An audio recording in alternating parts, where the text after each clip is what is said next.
media, intersectionality, and community. Hi, everyone. This is Heather Vickery, and you have tuned in to the Brave Files podcast. We are still celebrating Pride over here in such a big way. And today's guest is fucking blowing it up in incredible and amazing ways.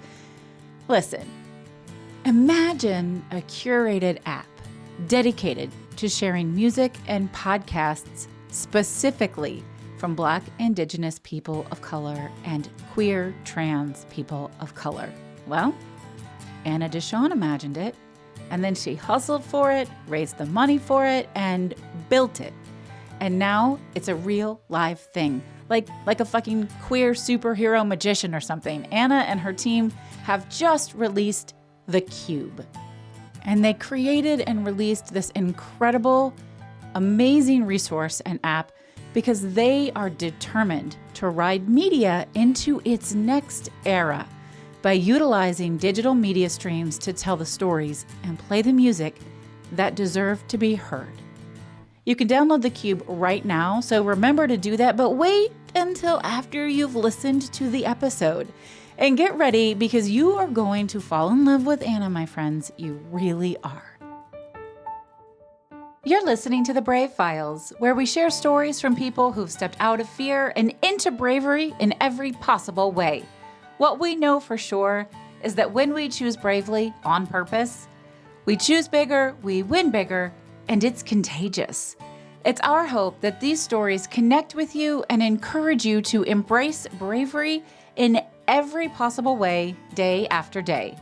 Together, we can build a movement that enriches both our lives and our communities. The Brave Files is brought to you by Vickery & Co., a success and leadership coaching firm dedicated to helping you build a life and a business that you are absolutely in love with. Vickery & Co. offers group programs, membership communities, one-on-one coaching, VIP days, corporate trainings, workshops, keynote speaking, and so much more. Visit vickeryandco.com to get all the details. Folks, you know that here at the Brave Files, we believe that standing up for what you believe is right is brave as fuck. And building a business to actively support what you believe is right is next level brave. And today's guest, Anna DeShawn, joins us to talk about her amazing brave journey with, oh my God, there's so many cool things, but I'm going to call it active anti-racism work and anti-homophobic work. And you can give me whatever other terms you want, Anna. But listen, media has always been Anna's passion. And in 2009, she turned that passion into a reality when she founded E3 Radio, which is an online radio station playing queer music and reporting on queer news with an intersectional lens. We're going to ask some questions about that. Most recently, Anna raised the funds and founded the QUBE, which is a curated app of music and podcasts by BIPOC, QTPOC creatives. I'm going to let Anna tell you what all those things mean because I'm cracking myself up today. Anna is determined to rid media of all of its bullshit, racist, homophobic stuff and bring it into the next era by utilizing digital media streams to tell the stories and play the music that deserves to be heard. I am so glad you are here, Anna. Welcome to the Brave Files. I'm so happy to be here, Heather. Thank you for having me. Big ups to all your listeners. Yes. Well, we're excited because you are our first episode in Pride Month. And that was very intentional because you're doing a whole podcast tour and journey promoting the QUBE. You know, I told folks what it is, but why don't you tell folks what the QUBE is? And then we're going to get to your brave story, which is so beautiful. But I am such a supporter of what you're doing here with the QUBE app. And why don't you tell everybody what it is and how they can get it and how they can use it? Absolutely. So, like you said, all right, I started E3 Radio back in 2009 to really tell the stories of queer Black folks here in Chicago. I just felt like it wasn't happening. And we've been doing that for a decade. It's been a passion project. But I quickly realized we needed a better way for people to tune in. So people were listening on our website, and they still do. And I love them for that. But we listen to audio on apps, period. Yeah, we do. And so we know we need to create an app. And when we started dreaming about what this app could do, podcasting, of course, became part of the conversation. And we were seeing the same disparities that I see in queer media in podcasting, and we wanted to solve the problem. So we decided to put the radio station together with podcasting, and we get the Cube. So it is what you said, and it is the one and only curated destination for music and podcasts by Black, Indigenous people of color and queer trans people of color in one spot. And so the music is powered by E3 Radio, and we are hosting podcasts by BIPOC folks and curating our own QUBE original podcast as well, which I'm excited to talk about too. Yes.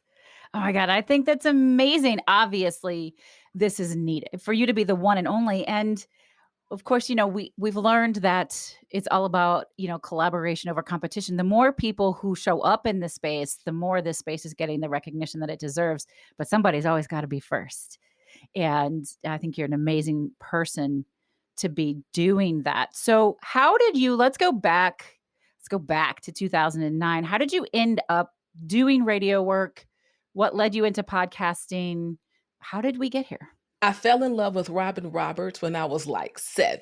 Didn't we all? So that's, that's where it started. I wanted to be just like her. I wanted to be on Sports Center doing play-by-play announcing, and that was going to be my jam. I went to school for it. I went to undergrad for it. I got my master's in communications. I have just always felt like radio and television and media could affect some real change. If it's done well, it can really impact people's lives if it's done well. And when I was an undergrad, I was just learning about all these amazing Black women who I had never learned about before, the Fannie Lou Hammers of the So world. sad. It's sad.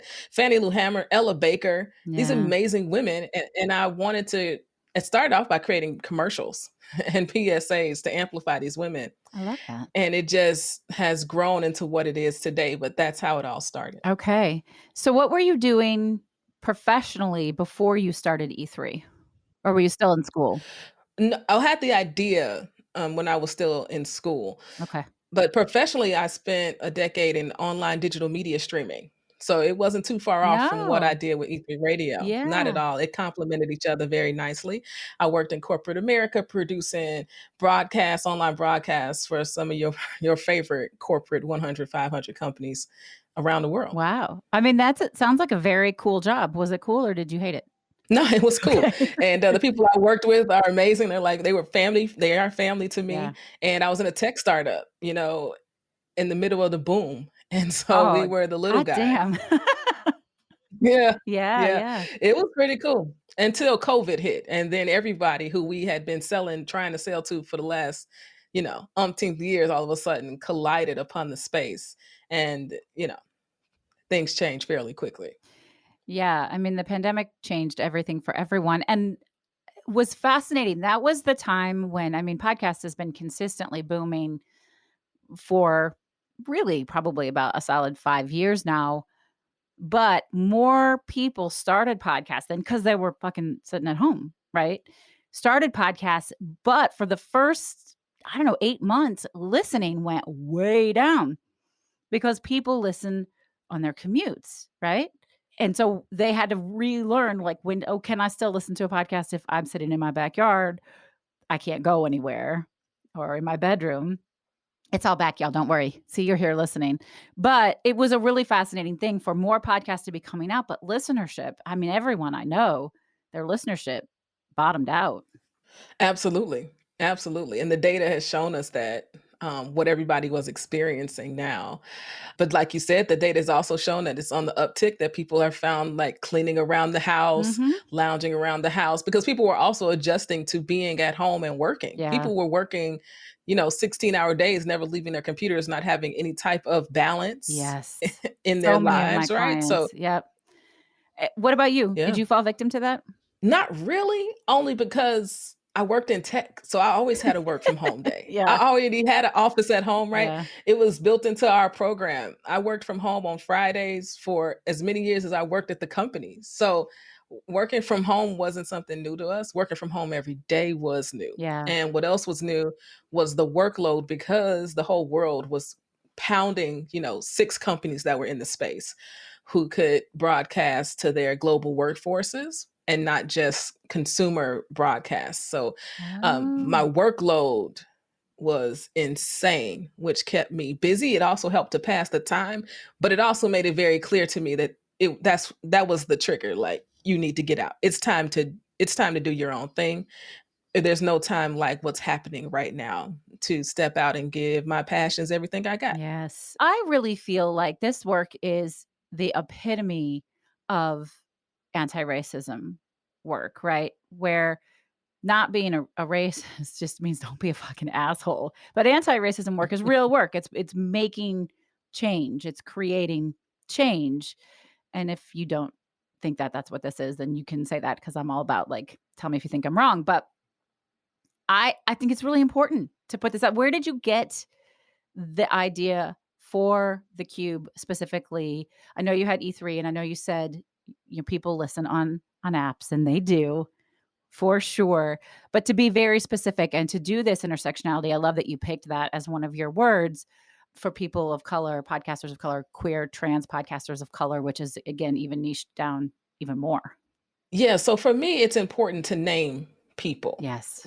And my marketing folks don't like it because, to your point, saying BIPOC and QTPOC and people not even knowing what it means. But the QTPOC is people new, y'all. who I'm sorry. I feel embarrassed, but it's new. I think a lot of people are used to QPOC or QPOC, but intentionally naming trans folks too. Yes. It is just important to name people when that's who you want to center and celebrate. And I believe that the folks we want to reach and target here will know that I'm talking to them. And so my marketers hate it because they're like, Anna, we need something short and catchy. And I'm just like, this is not the time for short and catchy. Not right here. We can be short and catchy and all the things in other places, but it is important to be named because so often we are not named. So often we are Yeah. left out of the story, right? So when I look at the top 50 LGBTQ media outlets today, if you look at a list of them, none of them center the experiences of queer trans people of color as their primary audience. That is not, none of them. Yeah. And if I look at the top 50 podcasts on Spotify, right, across categories, right, a handful, and I literally mean a handful of those hosts identify as Black, Indigenous, or a person of color. And what I know for sure, and based on the data, is that 43% of the people listening to podcasts are people of color. Yeah. They are Black, Indigenous, and people of color. And so are you telling me that they aren't creating podcasts? Absolutely not. What's happening is just a pure lack of investment and visibility Marketing. for Yeah. this market. If we wait for someone else to do it, it might not be something I like. So I figured, And it might not get done. and it might not ever get done, right? Absolutely. And one of my favorite people on the planet is Shirley Chisholm. And so she has a quote, right, that says, if they don't give you a seat at the table, bring a folding chair. Fucking A. And Make your own table. that's what I'm saying. We can build our own table. Yeah. We can build our own chairs, and those that want to join us can join us. But we can't wait on systems and or capitalism to come along for the ride, right? Like, my work, to your point, is totally anti-racist. It totally is fighting against the white supremacy and anti-LGBTQ folks out here in the world. Because I just want to center and celebrate my people, period. Yeah. I love that. Now, let's clear up for anyone. Obviously, it's an app that if you are willing to pay for it, anyone can have access to. But it's clear to me that the creators we will find on the app are people of color and also queer trans people of color. I assume they can be both or one or the other. Absolutely. Yes. Okay. Absolutely. And I will say that the app is also free, right? So everybody don't have to pay to get access. Oh, So wait. I thought it was a membership-based app. Why did I think that? well, because there is a premium. There is a premium version Oh. that you can upgrade to. But for me, this is about discoverability. Yes. And I don't want there to be a paywall in between a user finding some of these amazing content creators. So Okay, I love that. to your point, yes, the podcasters inside of our app are identify as a Black, Indigenous, person of color, and I'm intentionally centering also queer, trans people of color as content creators here. And I'm just so excited Yeah. about all of the content that we have inside of the app. We also don't own anyone's content, right? We are hosting their content as a way for you to discover them. It's so important. And when you come into the app, you can subscribe to their podcast and then you can immediately tip them. Yes, tip We jars. want to Whoop, whoop. come on, Yes. tip jars. We wanna put money in creators' pockets. In the marketplace right today, there's over 2 million podcasts and more than 70% are inactive or haven't made a podcast in 6 months. It's because people aren't making any money. And it's so hard. Um, It's it's a so hard. grueling job if you don't really love it or if you're not making money, and unless you're a big name, you're not you're not making money. You're really not, right? So the least we can do is help someone pay for an editing session, right? The least we can do is put some money in their pocket to at least cover maybe a new microphone, Yeah. right? These things matter and it gives people encouragement to keep going. Every podcaster I feel is building their own community. You have your communities with your podcasts, right? These are your people. And I think there is so much value in that. And it doesn't have to equate to 20 million followers, 5 million followers, 100,000. That's not what it equates to. The impact is when you have 100 people that listen to you every single day, every single episode, they are waiting to hear from you. That Yeah. is why the impact of podcast advertising is so bananas. That's why people can't wrap their heads around it. When Heather says something, you believe what Heather got to say. Aw, Uh, thanks. you trust what she's saying. And I think that that's what's so incredibly special and what I've always loved about radio. And podcasting takes it to a different level because it's on demand. Mhm. And I just love everything about podcasting and radio. And the reason television didn't work out for me is because I didn't see anybody like me on television, right? So there aren't masculine of center women on television. There isn't anyone Which sitting is up really there in a suit. unfortunate. It's really deeply unfortunate. It is. I'm gonna need you to go back next. Make that your next. I don't need you to. You That's know, not fair. if Robin Roberts calls, you feel me? If Robin, ESPN, Robin, do you listen to the if Brave Files? does anyone listening know Robin Roberts? Okay. If ESPN started calling, I'm answering the phone.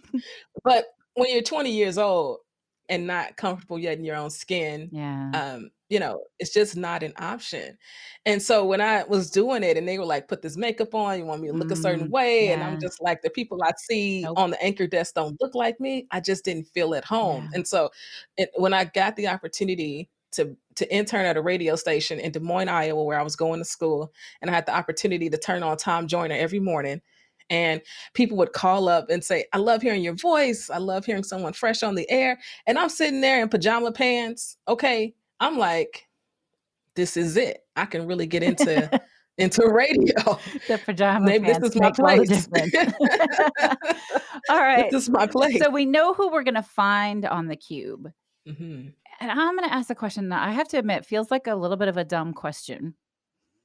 But there are no dumb questions, right? So who do you want your audience to be? Is your audience anyone because you want to lift up these voices, or is your audience specifically the same people who you're featuring because you want them to feel comfortable and seen, or maybe all of the above? My audience is anyone who is my primary audience. Let me be clear. Is anyone who is a super podcast listener. You are tuning into podcasts like 5 hours a week and you're looking for new content. You want to discover new things that you aren't finding in your favorite podcasting app. And you're looking for something new. The Cube is going to be your spot. Yeah. And so those are the people I am looking to reach because at the end of the day, we just want good content. And my mission here is to amplify those who you can't find. And so many of those people are Black, Indigenous people of color. Mhm. And what I think is also really special is that we aren't a search engine. And I want to be clear about that. We aren't a directory. I think there's a lot of people doing that very well.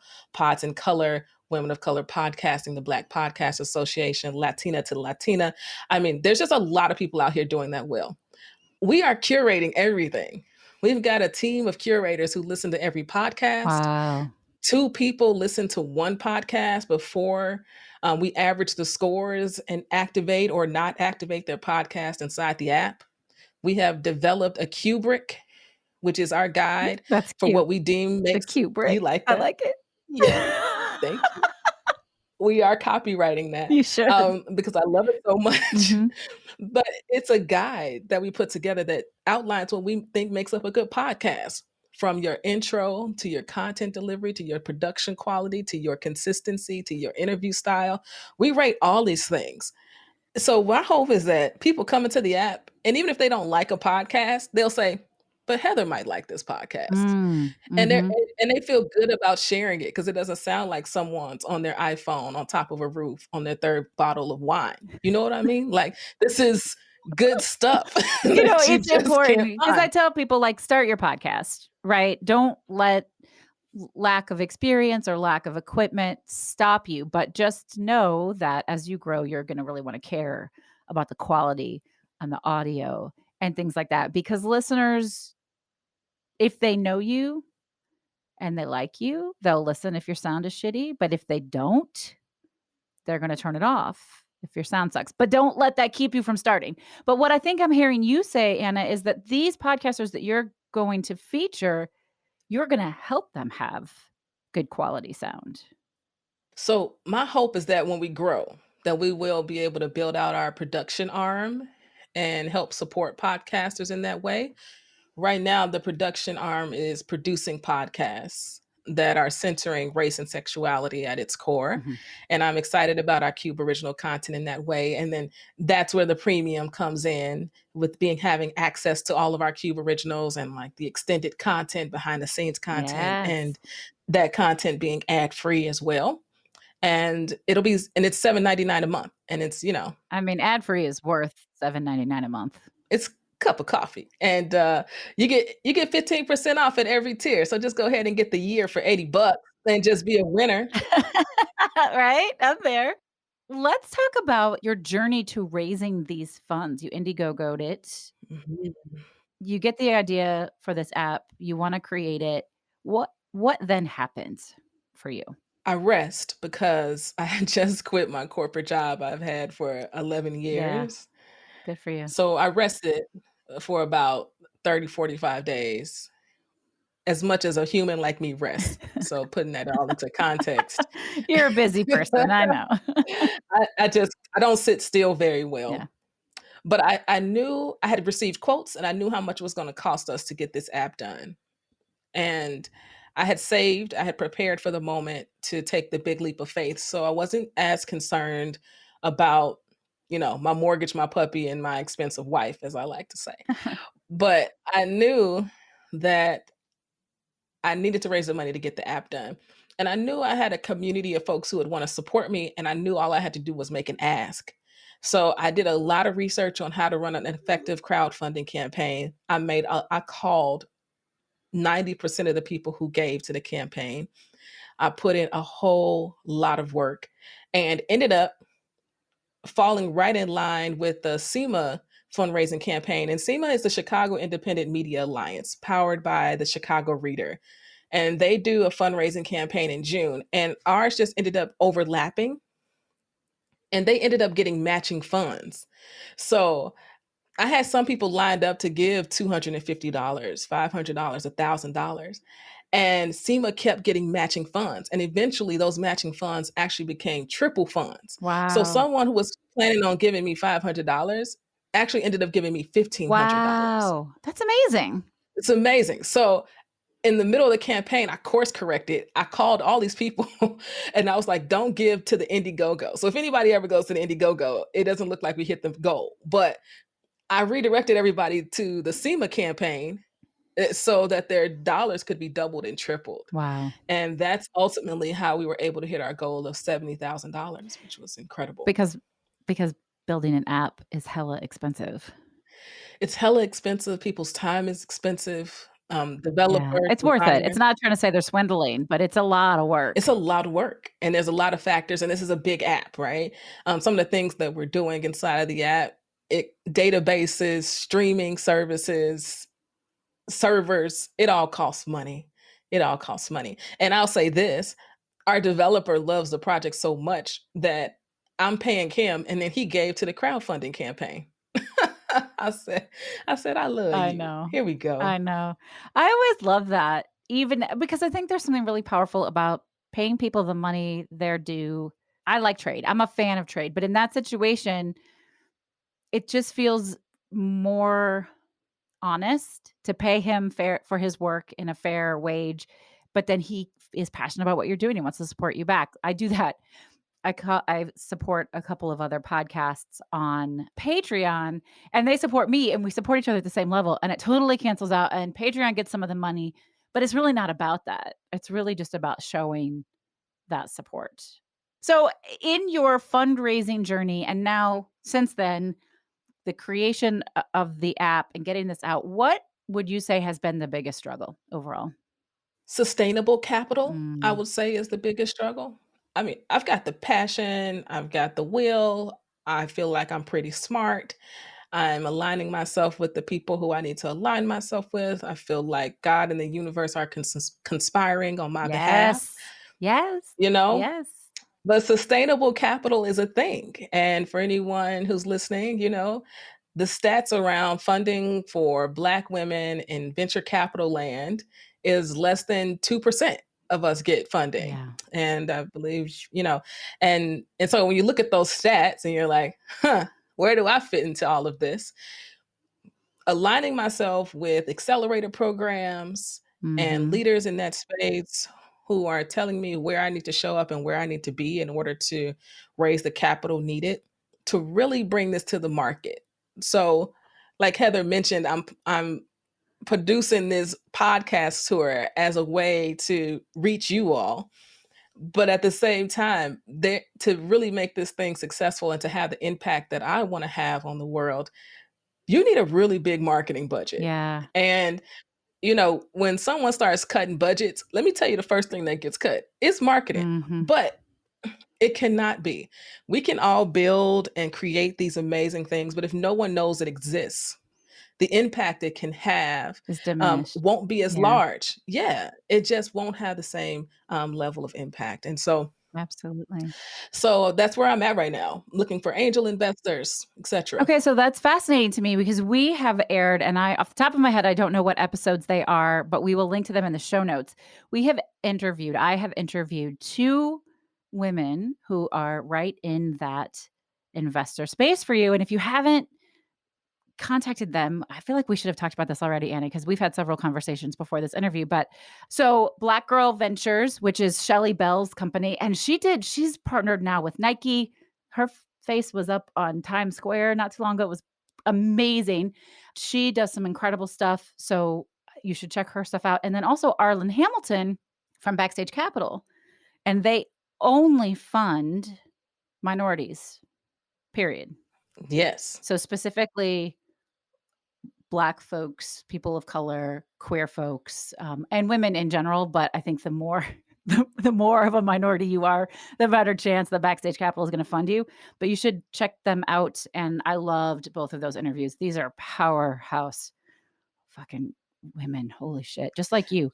Hey, if I could be mentioned in the same breath, okay? And I will be looking up Black Girl Ventures. I am very familiar with Arlen Hamilton and her work. Yeah. And we need more people like them in the space. We received our first investment from Fifth Star Funds here in Chicago, and I want to definitely amplify their work, Awesome. investing in Black and Latinx tech founders here in Chicago, and also amplifying the work of Tech Rise, which is a incubator and offers pitch competitions weekly for Black and Latinx founders, where they write checks for $20,000 to $50,000 every single week, powered by Verizon. Wow. So yeah, so both of those places have enabled us to Yeah. have some type of sustainable capital and funding, and Yeah. allowing us to pay this team of 15 folks who are working on behalf of the QUBE to see this thing come to life. And so I'm really grateful for that. I mean, it's amazing that you're employing 15 people and that you're able to raise the funds to pay them a fair wage to do this amazing, important work. Does this work feel brave to you?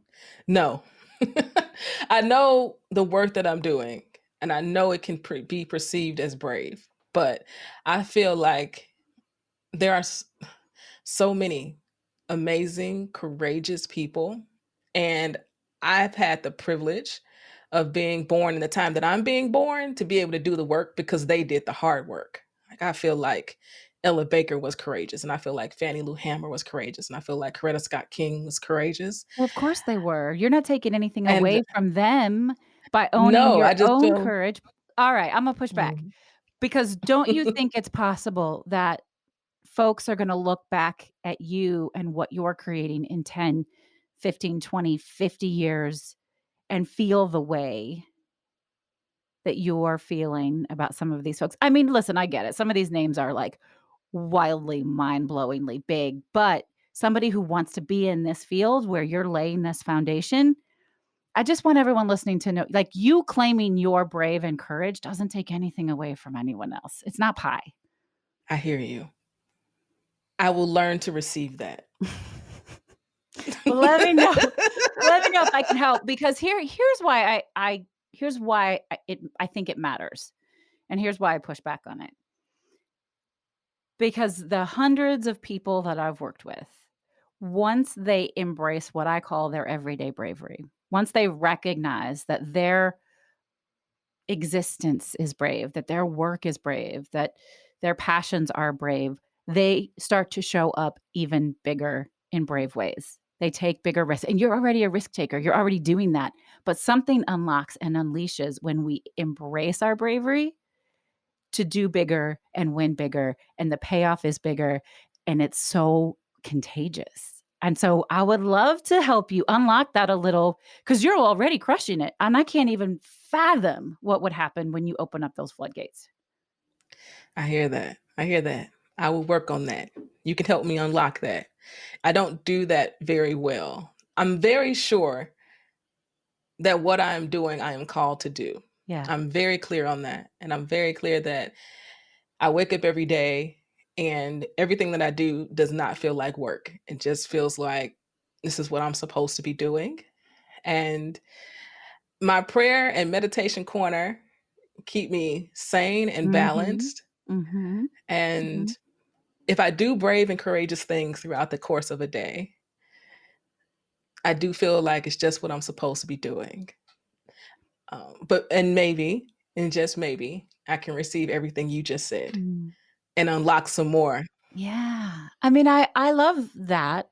I think it's really magical to say if when I do brave, courageous things, it feels like it's just what I'm supposed to be doing and still name them as such and still celebrate them. So a question that I ask every guest on this show, and I feel like I might know the answer based on some things you just said, but I'm going to ask anyway is how do you celebrate? Y'all should see Anna's face right now.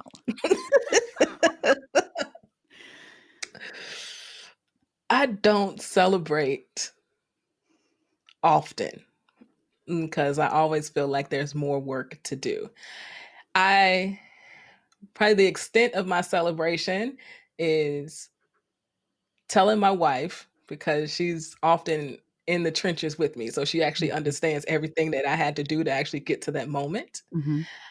I will say I write in my gratitude journal That's huge because celebration. Yes. I love going back at the end of the year and reading them, and it makes all the difference. And Gratitude is a wonderful form of celebration. That's why I've published 2 gratitude yeah, journals. Like, that's huge, huge. yeah, yeah. So I do that daily, and I call my mom and dad because they're always really proud. Mm. And maybe I have a glass of tequila because tequila is my jam. So maybe I poured myself some Casamigos Yeah. I mean, those are and took wonderful one back. ways to celebrate. You've shared Yeah, them, right? The thing about the celebration train, it's like motivation. Like, the more you acknowledge and celebrate, the more there is to celebrate. And then when you share it, it expands and you get the energy back. And it just, I mean, what you're doing is hard work. It is heart-centered hard work, and so on the days where it doesn't go well, it feels extra heavy, right? Because it's so important. What you're doing matters so much yeah. that if we don't claim our brave. And if we don't celebrate and we don't express gratitude for it, it feels like we're in the quicksand sometimes. I hear that. And you know who so it's interesting that you bring up celebration because I learned to be more celebratory from podcasters. Yes. So last year I went to a couple podcasting conferences and almost every other session, it was like, you better celebrate every win. Did you Mhm. get another follower? Did you hit a milestone listen? What episode are you on?